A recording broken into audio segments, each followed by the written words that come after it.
Você vai ouvir agora uma mensagem ministrada na Igreja Luz do Mundo, que com certeza edificará muito a sua vida.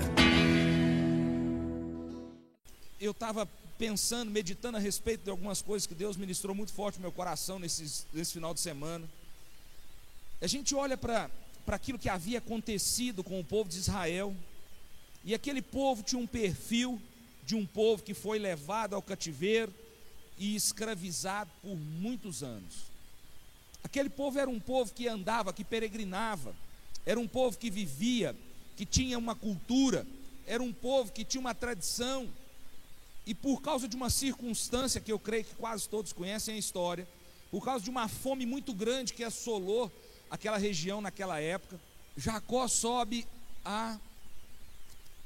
ao Egito para buscar comida, envia os filhos ao Egito para buscar comida. E José, aquele menino que tinha sido julgado no buraco lá atrás, né, o sonhador, ele era naquele momento o governador do Egito, e ele reconhece os irmãos, ali ele retém um irmão e manda trazer a família, e o povo vem no meio daquela fome. Ele tinha tido uma interpretação dos sonhos do faraó a respeito de vacas gordas e vacas magras, e ao discernir, ele trouxe uma estratégia. E aquele momento era um momento de muita dificuldade, mas que o Egito estava suprido de necessidades. E o povo de Deus, Jacó e sua família, sobe para o Egito, e ali permanecem por muitos anos. Esse povo foi ficando, e no meio desse processo, o faraó morre, José morre, é levantado um outro faraó, e aquele povo que cresceu, que desfrutou das melhores terras, que desfrutou daquela fartura naquele período, é feito cativo e se tornaram escravos do faraó. Quando a gente olha para o momento da saída daquele povo, isso está notório aí nos últimos dias, né? Está passando um seriado aí na Record, apesar de eu não ter visto nenhum dia, e o povo, Moisés é levantado para tirar o povo do cativeiro, e vem as pragas, e vem toda aquela situação, e Moisés tira o povo e parte na direção da terra prometida. O que mais me chama a atenção do contexto dessa história é que a Bíblia diz que do Egito à terra de Canaã, passando pelo caminho do mar, eu já vi isso em alguns comentários bíblicos, diz que eram mais ou menos 15 dias de caminhada. Mas a palavra de Deus diz que teria que passar pela terra dos filisteus, e aquele povo era um povo de guerra que vivia em guerra, e aquele povo que estava vivendo o cativeiro, talvez a própria palavra diz, Deus diz que talvez o povo, vendo os homens de guerra e vendo a batalha, eles teriam medo e acabariam voltando para o Egito. E aí nós encontramos um povo que foi escravo por muitos anos, escravo de uma situação. Eles perderam a coragem, eles perderam a capacidade de sonhar, eles perderam a habilidade de lutar, e se tornaram escravos de um rei que oprimia e humilhava muito. E aí acontece essa história. Abra comigo sua Bíblia no livro de Êxodo, capítulo 13, verso 17.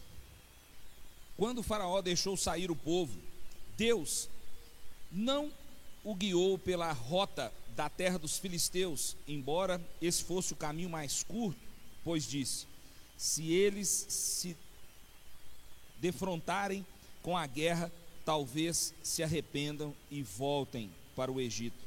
Assim Deus fez o povo dar a volta pelo deserto, seguindo o caminho que levava ao Mar Vermelho. Os israelitas saíram do Egito preparados para lutar. Moisés levou os ossos de José, porque José havia feito os filhos de Israel prestarem um juramento quando disse: Deus certamente virá em auxílio de vocês. Levem então os meus ossos daqui. Os israelitas partiram de Sucote e acamparam em Etã, junto ao deserto. Durante o dia o Senhor ia adiante deles numa coluna de nuvem para guiá-los no caminho, e de noite numa coluna de fogo para iluminá-los, e assim podia caminhar de dia e de noite.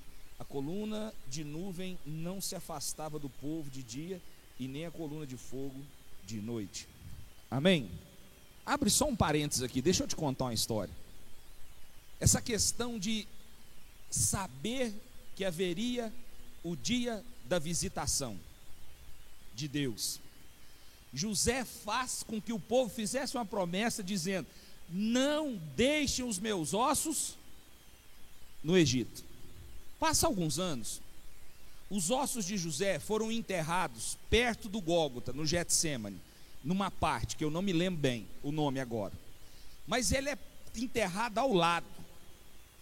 Quando Jesus morre e vem todo aquele mover, toda aquela visitação, e a palavra diz que Jesus desceu no inferno e tomou a chave do inferno no terceiro dia, diz que houve uma grande movimentação e os túmulos se abriram e os corpos subiram, e José estava ao lado. Olha que perspectiva, quantos anos atrás esse homem diz: não deixe os meus ossos para trás, não deixa nem meus ossos aqui no Egito, me leva, porque vai haver o dia da visitação do Senhor. Olha que coisa tremenda isso.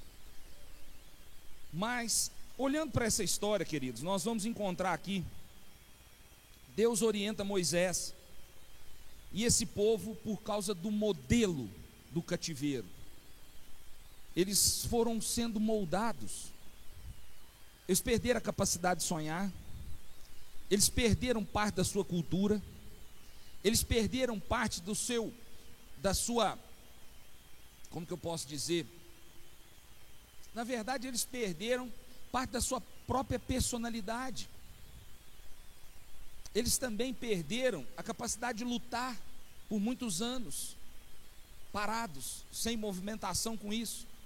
E quando veio a oportunidade de haver a mudança, eles tiveram muita dificuldade de sair. Na verdade, quando nós olhamos para as pragas, nós olhamos para os sinais, eu fico imaginando que na verdade Deus queria sim constranger o faraó, mas Deus também queria mostrar para o povo que estava ali com a moral baixa, debaixo de jugo, perdeu toda a característica, mostrar para eles que Deus ainda era Deus, o mesmo Deus que fez aquele povo que morreria no deserto subir, porque ele havia provido o alimento lá no Egito, feito que um servo do Senhor, José, interpretasse um sonho, fizesse todo um armazenamento lá, todo um preparo para aqueles anos de seca, para que o povo de Israel não morresse no deserto. Olha que visão de Deus, preparar todas essas coisas, olhando lá para frente, enxergando lá na frente. Mas esse povo perdeu a capacidade de sonhar, esse povo perdeu a capacidade de lutar, esse povo perdeu muitas coisas no cativeiro. Eles foram ficando embotados, eles foram ficando fechados. Então eu acredito que toda aquela movimentação, querido, era para que o povo do Egito soubesse que Deus era Deus, mas também para que o povo de Israel soubesse que Deus era Deus. Um Deus que fez todos aqueles sinais, a ponto de chegar, então agora nós vamos ferir os primogênitos, né? As pragas vieram cada vez mais pesadas, até que o povo viu que o mal atingiu o Egito e não atingiu o povo de Deus. E aí esse povo tomou a decisão de partir, e Faraó os libera para partir, e assim eles vão. Queridos, o caminho era curto, o trajeto era curto, mas por conta do perfil, por conta do formato, por conta da forma com que eles se encontravam, eles tiveram que entrar pelo deserto. E esse deserto, o caminho que era para ser curto, durou 40 anos de cativeiro. Dentro desse processo, essas pessoas que perderam a capacidade de sonhar, de viver, de tomar posse daquilo que era deles, foram para o deserto. E com a mesma mentalidade, Israel sai do cativeiro do Egito, mas o cativeiro do Egito não sai de dentro de Israel. Consegue entender isso? A cabeça era de escravo, as atitudes eram de escravos. Eles não tinham a mentalidade, uma mente de quem estava saindo para herdar, quem estava saindo para pisar na terra da promessa de Deus, para conquistar. Tanto isso é verdade, que por causa das suas atitudes e dos seus erros, eles foram prolongando o tempo.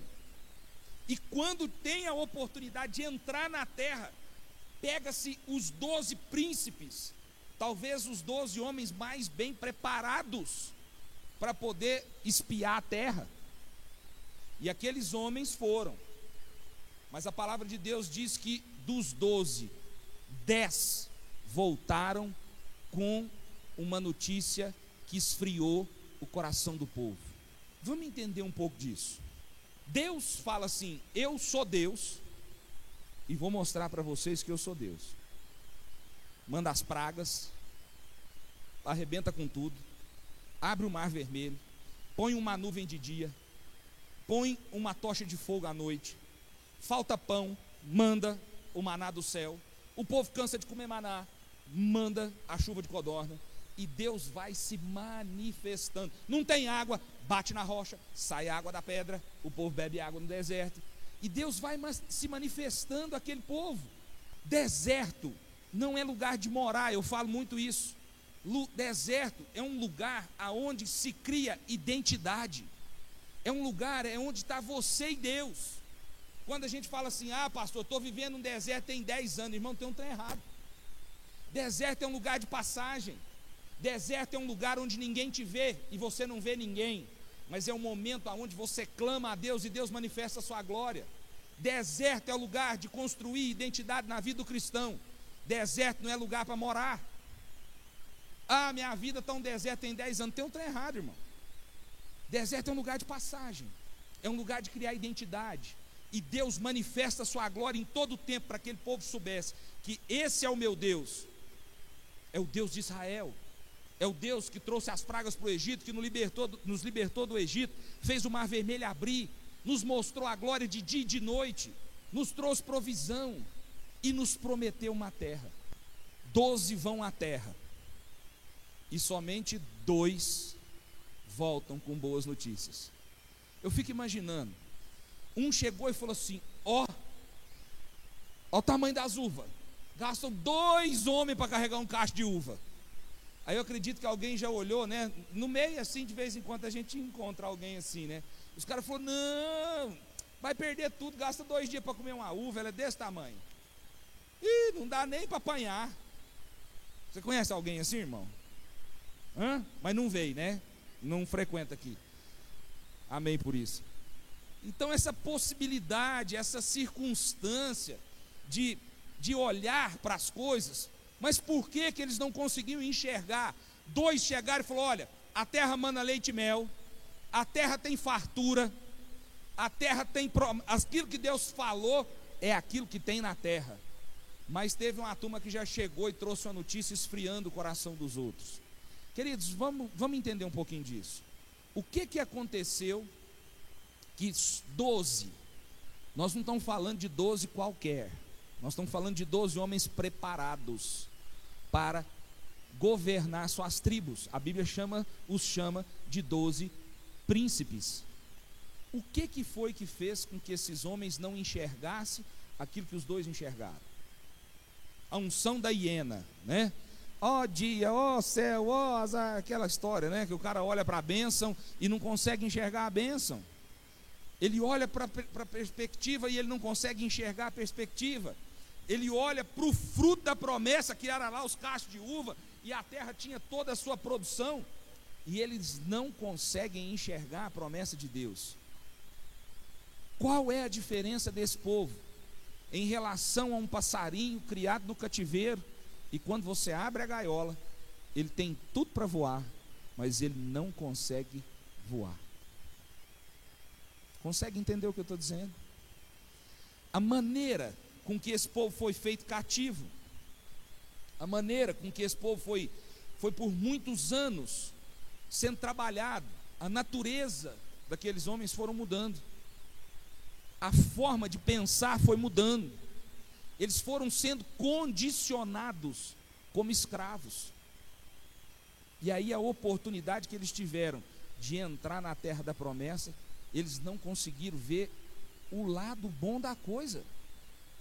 Eles estavam caminhando, livre do chicote, livre da perseguição, livre de tudo aquilo que o faraó lançava de peso sobre eles. E aí eles olhavam para trás e diziam: lá no Egito é que era bom. Lá no Egito é que era bom. Lá tinha carne com cebola. A maneira com que eles foram sendo embotados, foram entrando para dentro de si mesmo na condição de escravos, fez com que eles perdessem a perspectiva de sonhar, perdessem a perspectiva de alcançar, perderam a perspectiva da promessa de Deus. Quando nós olhamos para tudo isso que nós estamos vivendo, querido, eu faço uma análise muito rápida a respeito disso, em relação ao que acontece no Brasil. Nós somos um povo colonizado. Não houve guerra, não houve conquista, não houve luta. Em outras palavras, nós fomos domesticados. Por isso que nós suportamos tudo que suportamos calado. Por isso que ninguém reage. Por isso que ninguém se move. Porque nós acostumamos. E de acordo com que toca a música, nós dançamos. E nós acabamos nos tornando conformados com a nossa realidade. Essa conformação, e é isso que eu quero compartilhar com vocês, a maneira de nos tornarmos conformados com a vida que nós estamos vivendo, da forma com que nós estamos vivendo, com a circunstância que nós estamos vivendo, da forma com que as coisas estão assolando as nossas vidas, da forma com que as coisas estão assolando a nossa casa, da forma com que nós agimos em relação àquilo que se levanta contra nós. E por conta desse formato, por conta desse cativeiro, desse formato ou meio de vida de cada um de nós, nós vamos nos tornando acomodados. E às vezes o mal se levanta contra nós, e muitas vezes nós vamos ficando abatidos, nós não reagimos, nós não lutamos, nós não conseguimos sacar de dentro de nós algo que se chama atitude. E eu fiquei prestando atenção a respeito daquilo que aconteceu. Aquele povo, com aquele perfil, com aquela característica, foi necessário que aquele povo morresse tudo no deserto. Toda aquela geração, eles não entraram na terra prometida. Quem entrou na terra prometida? Quantos sabem? Josué e Calebe. Somente os dois que tiveram a visão e a perspectiva que a terra da promessa era a terra da promessa. Aquelas pessoas com aquele perfil de escravo, com aquela visão de escravo, com todas aquelas marcas de cativeiro, moldados, não conseguiram, não tiveram condição de entrar na terra. O tempo passa, Josué e Calebe entram na terra, guerreiam, vão tirando gigante, vão tomando posse, e aí a história é longa, fazem aliança com quem não deve, a coisa vai andando, mas o tempo passa, e o povo de Deus se transforma num povo de conquista, de batalhas, e de repente nós vamos andar para frente lá na história, e vamos encontrar um homem chamado Davi, que tinha um perfil, uma característica. Davi era um menino, mas que dentro dele existia uma convicção e uma força muito grande. E esse homem, também tendo seus momentos altos e fracos, baixos, mas a Bíblia diz que ele era um coração segundo o coração de Deus. Davi pega e formata um exército. E dentro desse exército se destacam alguns homens. Abra comigo aí, 2 Samuel, capítulo 23. Estes são os nomes dos principais guerreiros de Davi. Jabezão, um taquimonita, chefe dos três guerreiros principais. Numa ocasião, com uma lança, enfrentou 800 homens numa mesma batalha e os matou. Depois dele, Eleazar, filho do Aoitita, Dodô, Ele era um dos 3 principais guerreiros e esteve com Davi quando os filisteus reuniram em Pas-damim para a batalha. Os israelitas recuaram, mas ele manteve sua posição e feriu os filisteus até a sua mão ficar dormente e grudar na espada. O Senhor concedeu uma grande vitória a Israel naquele dia. E o exército voltou para onde Eleazar estava, mas somente para saquear os mortos. Depois dele, Samá, filho de Agé, de Ará, os filisteus reuniram-se em Leí, onde havia uma plantação de lentilha. O exército de Israel fugiu dos filisteus, mas Samá tomou posição no meio da plantação, defendeu-a e derrotou os filisteus. O Senhor concedeu-lhe uma grande vitória durante a colheita. 3 chefes do batalhão dos 30 foram encontrar Davi na caverna de Adulão, enquanto o grupo de filisteus acampava no vale de Refaim. Queridos, a palavra cita a respeito de 3 homens, que eram 3 homens que Davi encontrou. A Bíblia diz que no primeiro momento que ele foi nessa caverna de Adulão, o exército dele foi feito de homens de perfis diferentes, eram bandidos, tinha gente de todo jeito, mas que se tornaram os principais guerreiros de Davi. E a Bíblia diz que esses homens, em determinados momentos, tiraram força de dentro deles e destruíram. O primeiro, 800 homens. O outro guerreia a ponto de enfrentar a qual a espada se tornou pregada na sua mão e ele venceu a batalha. O outro se posiciona dentro de um campo de lentilha e põe para correr aquilo que um exército não deu conta de fazer correr. Queridos, Deus muitas vezes nos dá a oportunidade de tirar, de sacar diante de nós, de dentro de nós, atitudes para nos forjar. Existem coisas que já foram semeadas dentro de nós. Existem coisas que Deus dá ordem, dizendo que nós devemos fazer como forma de ordenança, que nós possamos pôr para fora. E Ele nos dá a oportunidade de sacar diante de nós, dentro de nós, atitudes. E uma das coisas que tem dentro de nós é força. É força. Você já viu aquela história? Fala assim: olha, chegou um momento que eu nunca soube na minha vida que eu teria força para enfrentar esse problema, até que o problema aparece. Sim ou não? Quantos já viram isso aqui? Amém? Então, queridos, o que eu quero compartilhar com vocês essa noite? Eu entendo que muitos de nós vivemos coisas e estamos esperando que algo aconteça do além. Alguém vai tocar uma varinha mágica, puf, e o negócio vai aparecer, né? Nós, muitas vezes, eu fico olhando para nós, povo de Deus, e vejo que a Bíblia diz que os filhos das trevas são mais hábeis do que os filhos da luz. Mas em todo momento Deus nos dá a oportunidade de sacar de dentro de nós algo que pode mudar a nossa história. E a única coisa que pode mudar a nossa condição, a nossa realidade, o momento difícil, a sua condição, você fala: ah, mas eu nasci assim, eu cresci assim, a história da minha família é assim, você vai querer continuar assim? Por que que nós encontramos, nós vamos vendo, querido, no meio de tantas situações, de uma situação formada, a qual começa a trazer as facilidades para aquele povo, um povo de necessidade. Eu não estou dizendo que eu sou contra o tal do suprir a necessidade e fazer justiça. Eu sou contra criar um povo acomodado. E quando nós estamos vivendo talvez o tempo de bonança, o tempo de paz, nós nos acomodamos.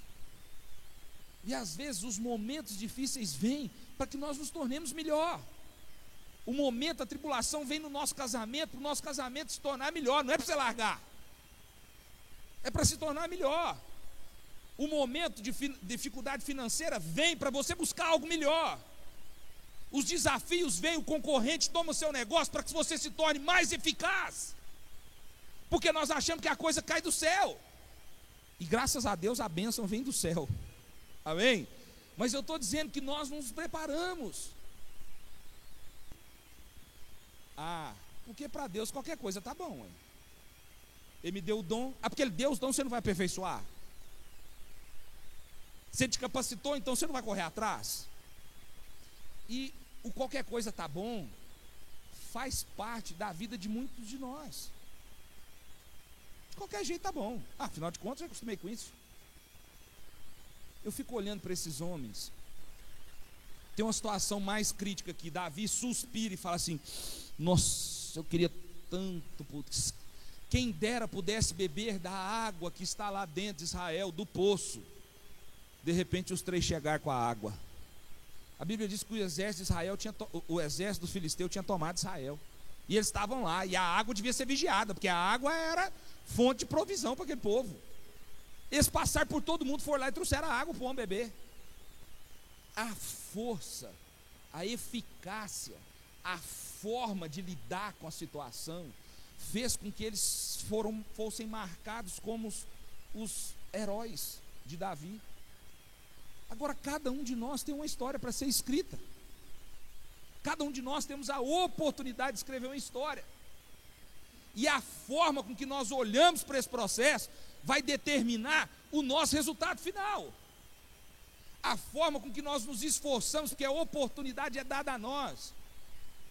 A Bíblia diz que o momento de tribulação não é para destruição, mas é para gerar peso de glória.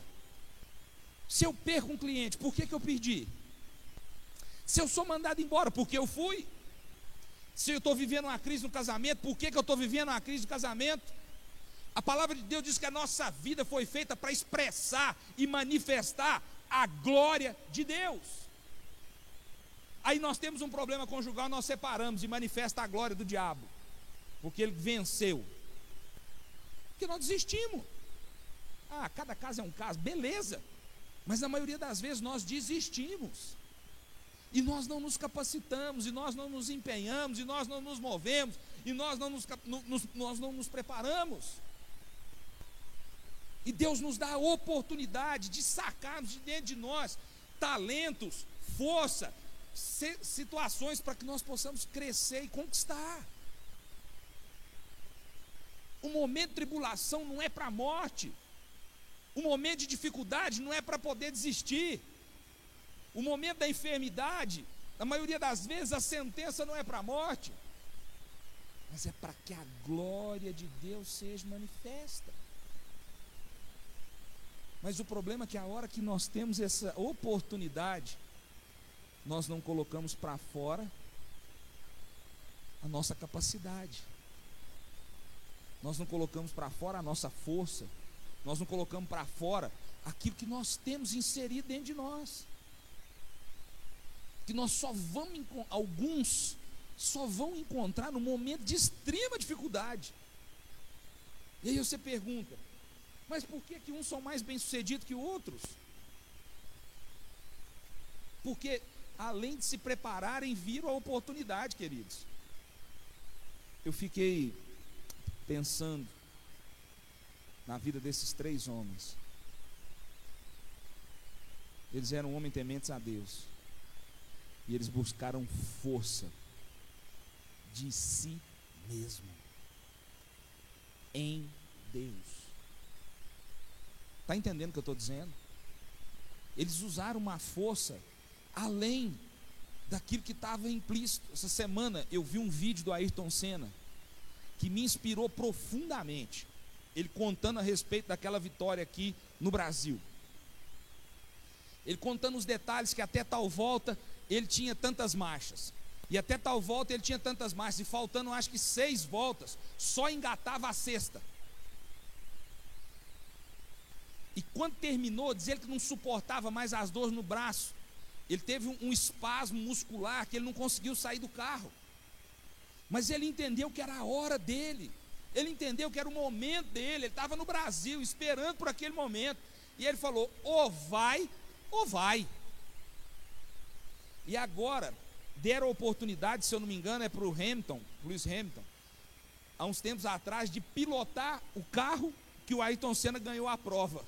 Era para dar 10 voltas, ele deu 2 e encostou, falou: isso aqui é difícil demais.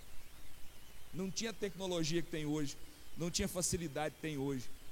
Então ele precisou, além de... E ele falou, e aí na entrevista ele diz assim, olha que coisa interessante: eu estava preparado. Fisicamente eu estava preparado, mas foi além das minhas forças. Eu quero te fazer uma pergunta: você está disposto a ir além daquilo que você acha que deve ser feito? Porque quando nós vamos além das nossas expectativas, nós vivemos a manifestação do favor de Deus. Quando nós vamos além daquilo, nós nos tornamos o melhor músico. Quando nós vamos além da média, nós nos tornamos o melhor profissional. Quando nós vamos além do suportável, o nosso casamento se torna um casamento referência. Quando nós vamos além, nós somos destacados dentro de um processo. Porque nós não fomos no meio da média, nós fomos além. E você não vai usar nada do que você não tenha. E se não tem, a Bíblia diz: peça a Deus que Ele dá. A palavra de Deus fala sobre sabedoria. Se você não se sente sábio, peça a Deus que Deus dá sabedoria. Deus deu talento para homens trabalhar e esculpir em ouro. Deus deu dons, mas existem coisas, querido, que estão, mas você fala assim: mas o ímpio consegue. Às vezes esse ímpio nunca teve uma experiência com Deus. Mas por que ele consegue? Porque ele consegue descobrir coisas que estão dentro dele, que já foram colocadas por Deus, e consegue fazer isso evidenciar. E isso está dentro de cada um de nós, como homens e mulheres, como seres humanos. Agora, o maior desafio é vencer o espírito de escravidão.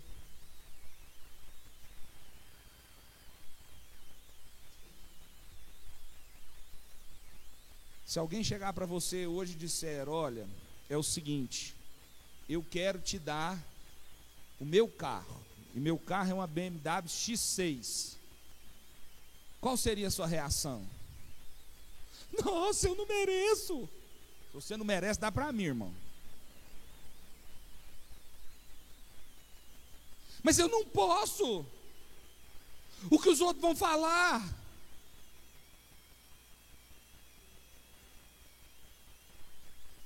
O que os irmãos vão pensar?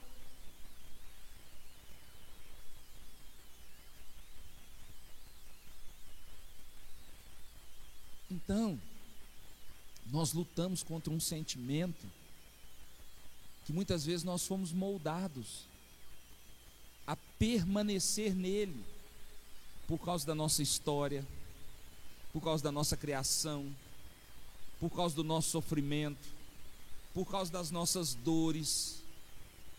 E por isso, muitas vezes nós não conseguimos pôr para fora todo aquilo, toda a força, todo o talento, todo o dom que nós temos. Ah, para Deus tá bom, tá não, irmão. Seja o melhor. Seja o melhor. Por que às vezes a gente é obrigado a trocar de emprego na marra? Que manda a gente embora? Por quê? Alguma coisa está errada. Se nós fôssemos o cara ou a cara, ninguém te mandava embora.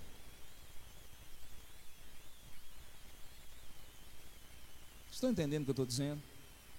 Amém? A gente se dispõe a praticar uma nós vimos algumas frases de alguns caras que são além da média. Daquele Bolt lá, Usain Bolt.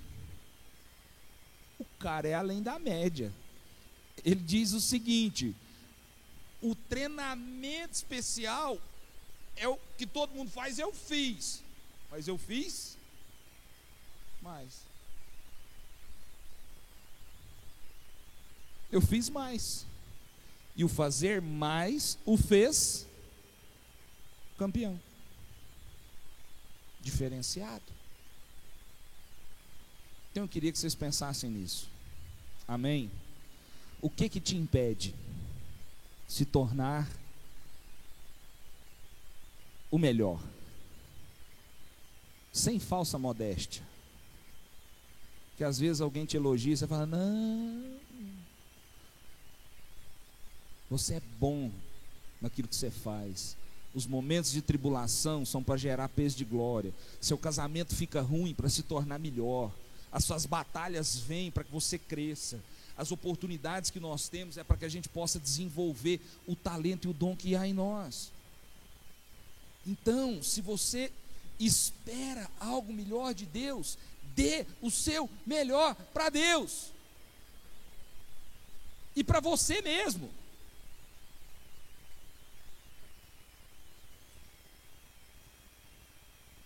Hoje,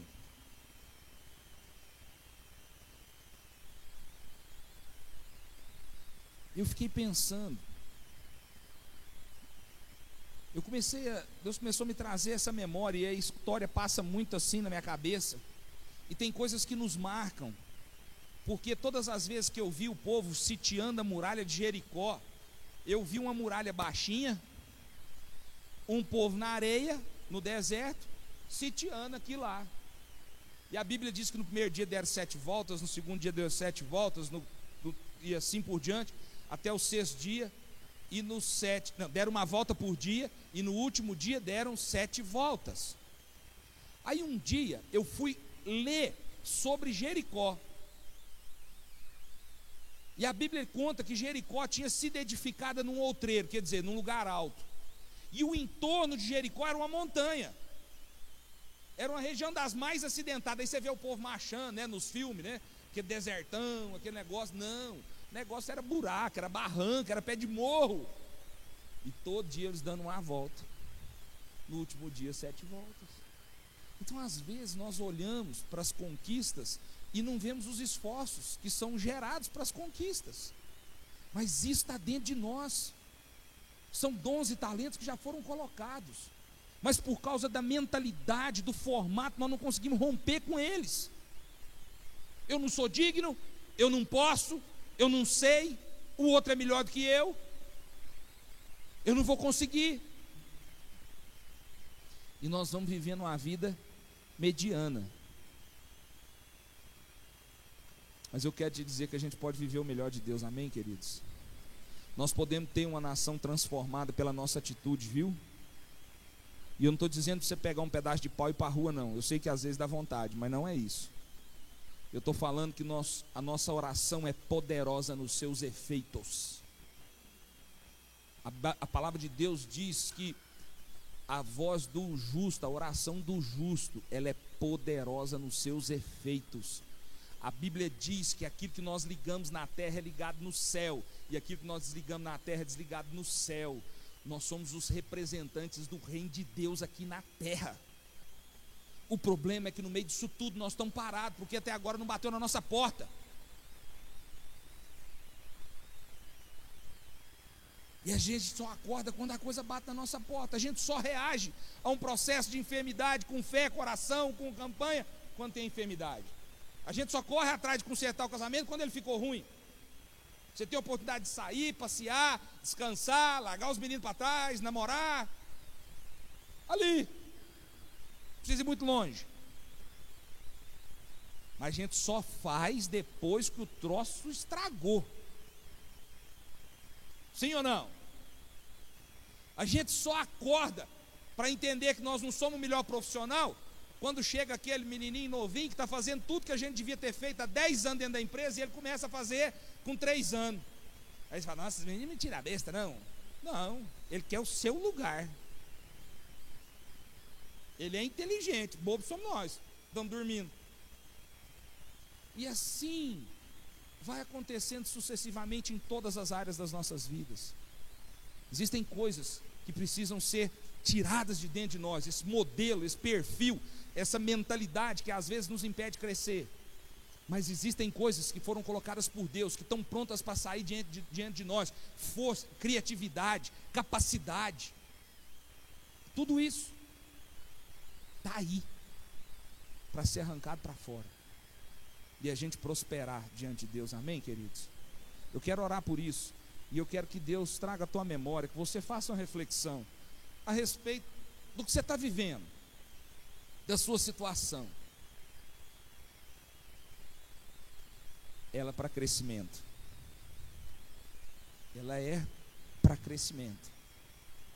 A dificuldade vem para crescimento. As lutas vêm para crescimento. Tudo vem para crescimento. O que eu preciso aprender com isso? 40 anos passando na porta de Canaã. Canaã, olha a Zuvona lá, ó. Ixi, não pode pegar. Dá a volta. Vai para o deserto. E guerra, e filisteu. Esse tal de filisteu, isso é uma pedra de tropeço na vida do povo de Israel por uma eternidade. Vira e mexe, parece esse povo. Aí passa na porta de Israel, de novo, olha para Canaã e fala: oh, o negócio ali parece que ia ser bom.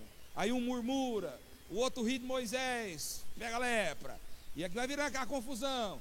E 40 anos tocando de roda. Mas não entra. Eu quero dizer algo para você. Eu não quero viver no deserto.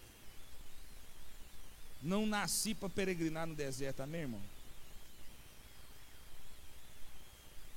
Eu quero construir minha casa própria na Canaã celestial. Amém? Eu não sei você, eu quero orar por isso. Nós precisamos de atitude de fé. Nós precisamos arrancar diante de nós coisas que estão aí dentro adormecidas. Em primeiro lugar, livrar dessa mentalidade, dessa maneira de pensar de escravo que nós temos, dessa dificuldade que nós temos de achar que é para os outros e não é para nós. A dificuldade que nós temos de olhar para as coisas e dizer: eu quero, eu posso e eu vou conseguir. Amém? Agora, eu quero, eu posso, eu vou fazer. Isso tem caminhos e tem meios. Isso tem meios. E nós precisamos crescer para conquistar aquilo que Deus tem preparado para nós. Fecha teus olhos. Pai amado, em nome de Jesus,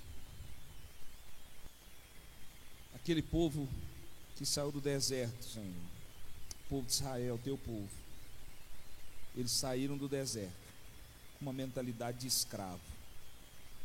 Eles foram condicionados a viver dessa forma, como escravos. E eles tiveram muita dificuldade para romper nas oportunidades que o Senhor foi dando a cada um deles de alcançar as promessas, a terra prometida. Mas eu quero orar nessa noite, ó Deus, e declarar que por conta da nossa história, por conta da nossa colonização, por conta da nossa criação, por conta de tudo que nós vivemos, muitos de nós ainda temos a mentalidade de escravo. Saímos do cativeiro do pecado, mas continuamos com a mente de cativo. Que essa noite, ó Deus, o Senhor traga isso no nosso coração. Que o Senhor traga o nosso entendimento, a nossa mente. Que nós, ó Deus, que a nós foi dado talento, capacidade, força, oportunidade de mudar o curso da nossa história. Que nós possamos olhar para isso e buscar no mais profundo do nosso entendimento força, para que nós possamos conquistar aquilo que o Senhor tem preparado para nós, para que nós possamos viver uma vida de santidade, para que nós tenhamos força de impor limites para nós e para aquilo que está à nossa volta, para que nós possamos, ó Deus, amadurecer dentro dos processos, para que nós possamos, ó Deus, lutar pelas nossas conquistas, quebrar esse paradigma, essa mentalidade que as coisas caem no colo e que as coisas são fáceis. Eu sei e creio que o Senhor pode fazer um milagre a qualquer momento, mas o Senhor nos dá a oportunidade de conquistar, e o Senhor nos dá o dom e o talento necessário para cumprir, para alcançar os nossos alvos, nossos objetivos, aquilo que o Senhor semeou no nosso coração.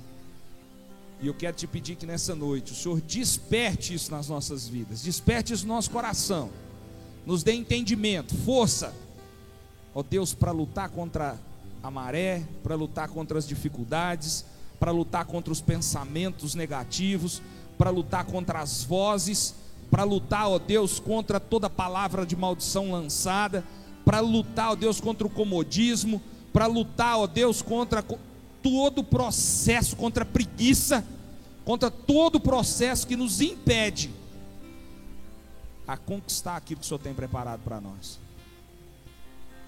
E eu te oro e te peço, ó Deus, que seja gerado no nosso coração, coração de cada irmão, cada irmã, ó Deus, essa despertado, não gerado, porque eu sei que está dentro de cada um a força que o Senhor colocou dentro de cada um de nós, ó Deus. Nós possamos buscar no Senhor e despertar esse dom, esse talento, aquilo que o Senhor plantou, para que nós possamos viver e comer do melhor dessa terra. E eu te oro e te peço por isso em nome de Jesus, Pai. Amém.